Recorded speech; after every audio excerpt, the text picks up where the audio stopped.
बैठ जाओ मेरे बहादुर भाइयों, बैठ जाओ।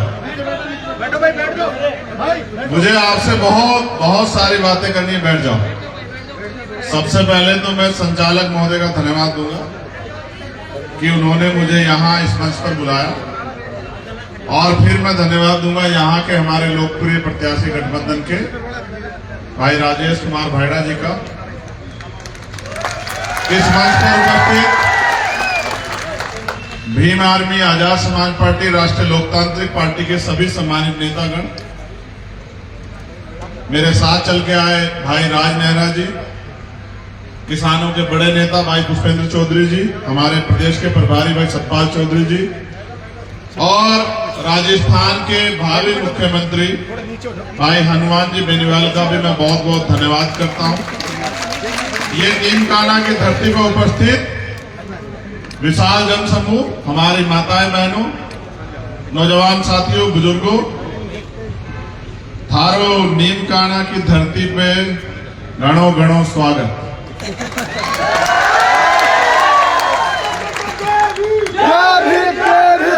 मैं भी सब बता दूंगा क्या नारे लगाने।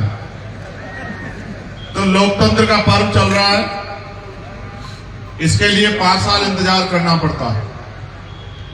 मैं अपनी बात को शुरू करने से पहले समय समय पे भारत की धरती पे जन्मे सभी संतों, गुरुओं, महापुरुषों को नमन करता हूं। उन सभी महापुरुषों को जिनकी वजह से आज ये मंच सजा।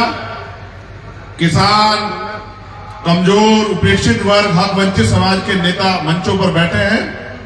मुझे इस मंच पर बोलने का मौका मिला है, और आपके बीच का हमारा छोटा भाई राजेश यहां से उम्मीदवार।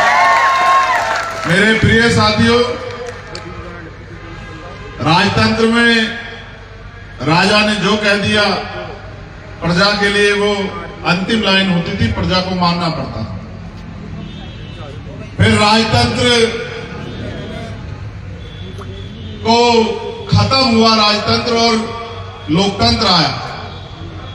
भारत के अंतिम व्यक्ति को वोट का अधिकार मिला, और मैं जब याद करता हूं तो मुझे ऐतिहासिक रूप से ये पता है कि जब हम आजाद भी नहीं थे तब डॉक्टर बाबा साहब अम्बेडकर और सर छोटू राम मिलकर इन वर्गों की तरक्की की लड़ाई जो है वो अंग्रेजों के साथ सामने लड़ रहे थे, और वो प्रयास कर रहे थे कि समता, समानता, बंधुत्व, भाईचारे पर आधारित समाज बने।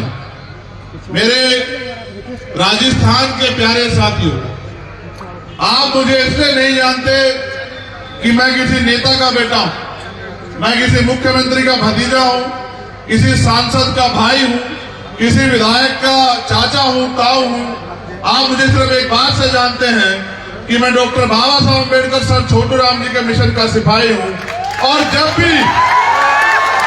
भी आप पे कभी भी कोई अन्याय अत्याचार, यहाँ किसानों पे, देश भर में, राजस्थान छोड़िए, मजदूरों पे, नौजवानों पे, महिलाओं पे,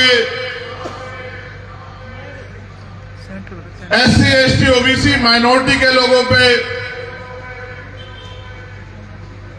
चाहे वो CHA के हमारे साथी हो जिन्होंने कोरोना काल में सेवा की राजस्थान की, उनके आंदोलन का मामला जिसमें 4 दिन में जेल रहा जयपुर की, चाहे वो पहलवान बहनों की सम्मान की लड़ाई हो, चाहे वो जितेंद्र मेघवाल का मामला, इंद्र मेघवाल का मामला हो, कार्तिक भील का मामला हो, प्रकाश रगर का मामला हो, तोला गुजर का मामला हो, कोई ऐसा मामला नहीं है जब आपकी तरफ जुल्म ज्यादती की आंधियां उठी और चंद्रशेखर आजाद आपका साथ देने के लिए यहां देर से पहुंचा। कोई ऐसा मामला आपको ढूंढने से नहीं मिलेगा। इस प्रांगण में हमारी मातृशक्ति भी उपस्थित है। मेरी और हनुमान जी की दोस्ती की एक सबसे बड़ा कारण यह है कि जब मैं डॉक्टर बाबा साहब अम्बेडकर को पढ़ता हूं, समझता हूं, तो वो कहते हैं मैं किसी भी समाज की, देश की तरक्की उस समाज में रहने वाली महिलाओं की तरक्की से मापता हूं कि उस समाज की महिलाओं की कितनी तरक्की हुई है, उस देश में महिलाओं की कितनी तरक्की हुई है, इसको मैं पैमाना मानता हूं। और जब ये अलायंस की बात चल रही थी,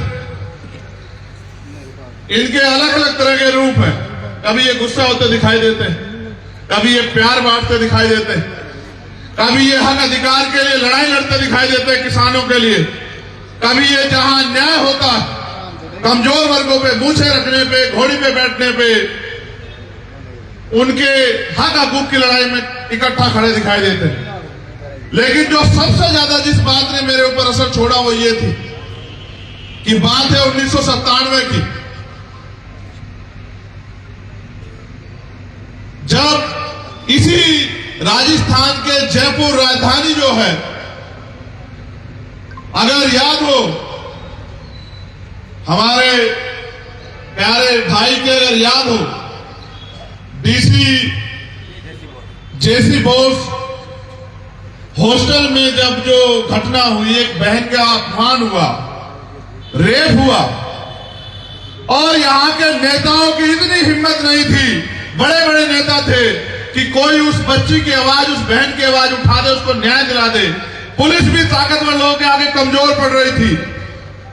जब आप नौजवान नहीं जानते होंगे, आप ढूंढोगे तो आपको मिल जाएगा। तो एक ही व्यक्ति था जिस लड़ाई को आज मैं लड़ रहा हूं, 25 साल पहले अपनी गाड़ी को भी सड़क पे लगा के जिसने ऐलान किया कि अगर उस बहन को न्याय नहीं मिलेगा तो ये रास्ते नहीं खुलेंगे। ऐसे आपके भावी मुख्यमंत्री हनुमान जी बेनीवाल, जब मैं उनका संघर्ष देखता हूं तो उनका संघर्ष और अपना संघर्ष मुझे एक जैसा लगता है। जब ये अकेले थे तब आपके लिए बहुत ईमानदार से लड़ रहे थे।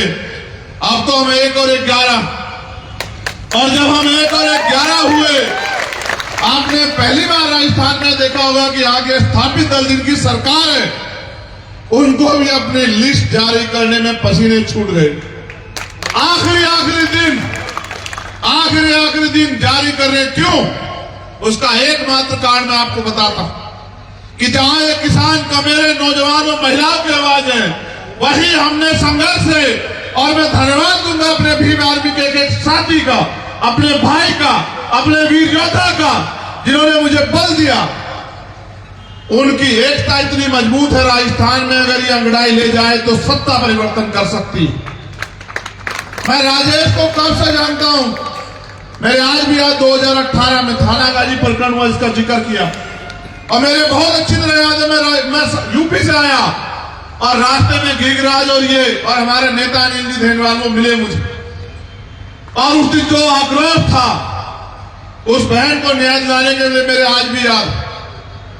तब मैंने राजेश को पहली बार देखा और मैंने उम्मीद की कि इस प्रदेश में नौजवानों में नेतृत्व उभर रहा है, अगर उनको सही पटल मिल गया और समय पर उनकी एनर्जी को समाज में वेस्ट न किया, उनको आगे बढ़ने का मौका दिया, तो एक ऐसी ऊर्जा पैदा होगी जिस ऊर्जा के प्रभाव में बड़े बड़े शक्तिशाली परिवार के लोग ध्वस्त हो जाएंगे। तो मजबूत करने का काम है, लेकिन चुनाव भी नहीं किया। क्यों? क्योंकि कोई गरीब का, कमजोर का बेटा आगे बढ़ के एक नया नेतृत्व न खड़ा हो जाए। जब आपने एकता बनाई, आपको याद है कि राजस्थान यूनिवर्सिटी में आपने इतिहास रचने का काम किया, और इस बार आप पे मौका है कि आप नीम का थाना में भी इतिहास रचो। वोट आपका है, संघर्ष आपका है, लाठें आपने खाई है, जेल आपने काटी है, अन्याय आपने सहा है। आपकी वोट पे कोई और राज नहीं करना चाहिए।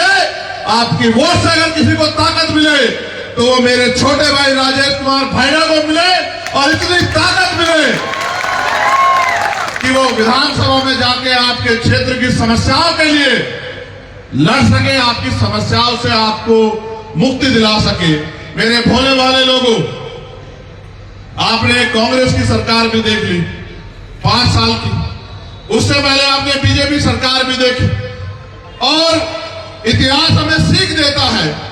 जब यहां गुर्जर समाज के लोग आए आरक्षण की मांग करने, इस सरकार ने, बीजेपी की सरकार ने क्या स्वागत किया।